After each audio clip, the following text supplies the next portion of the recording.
Welcome to this week's edition of the Africa Today News New York Weekly News Roundup, and here are the top headlines for the week.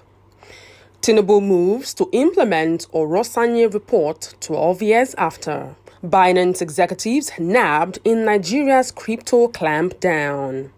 Tinubu lambasts labor unions over 4 strikes in 9 months.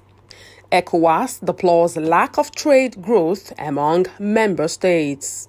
Reactions as Ghana Parliament passes anti-LGBTQ bill. Putin vows nuclear war if the West sends ground troops to Ukraine. Paul Pogba vows to appeal doping ban before CAS. Now the news in detail. No fewer than 12 years after it was submitted, the Federal Executive Council (FEC) on Monday approved the adoption of aspects of the Stephen Orosanye report aimed at the reduction of cost of governance for implementation. Minister of Information and National Orientation Mohammed Idris made this known while speaking to journalists during a media briefing after the FEC meeting presided over by President Bola Tinubu. According to Idris, the adoption of the report means that some agencies, commissions, and departments of government have been scrapped, some merged, some subsumed under some others, and others moved under new ministries where they are supposed to perform better. Nigerian authorities during the week arrested 2 top-ranking Binance officials amidst the government's intensified efforts to regulate cryptocurrency trading platforms. In light of Nigeria's recent crackdown on cryptocurrency exchanges, the executives journeyed to the country only to find themselves detained by the National Security Advisor's Office with their passports taken away.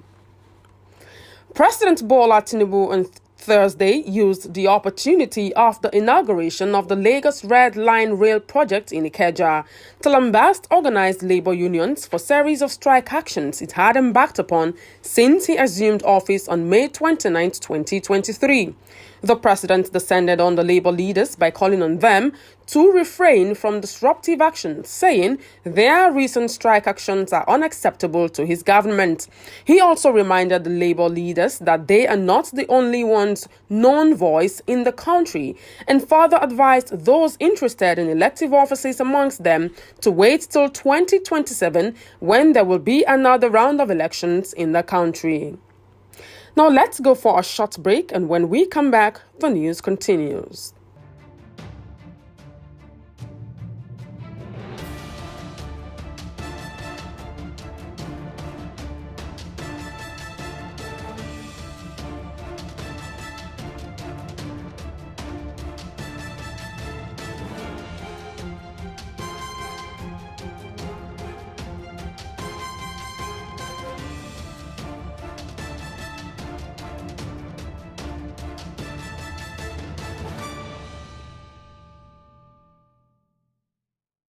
Now on African news, the Ghanaian parliament has voted to pass a controversial bill to severely restrict LGBTQ rights in a move that is now being condemned by activists around the world.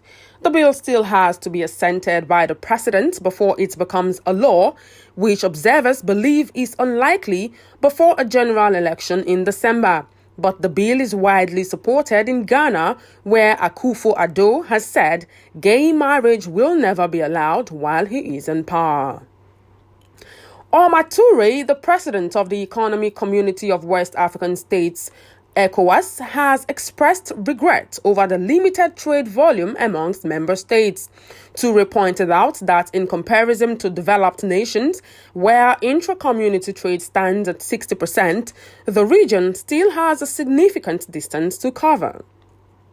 Now on world news, Russian President Vladimir Putin vowed on Thursday to fulfill Moscow's goals in Ukraine and sternly warned the West against deeper involvement in the fighting, saying that such a move is fraught with the risk of a global nuclear conflict. Putin's warning came in a State of the Nation address ahead of next month's election. He's all but certain to win, underlining his readiness to protect Russian gains in Ukraine. Finally, in sports, French international Paul Pogba has vowed to challenge his 4-year ban from football by the Anti-Doping Tribunal at the Court of Arbitration for Sports (CAS), maintaining that he was innocent of the accusations and that he had never taken any substance knowingly that comes under the purview of doping. A shocked and heartbroken Paul Pogba pointed out that his career had been left in ruins after being handed a 4-year ban for failing a drug test. And that's it on the News Roundup. Join us again next weekend for all other important news updates during the week. My name is Favor Aham.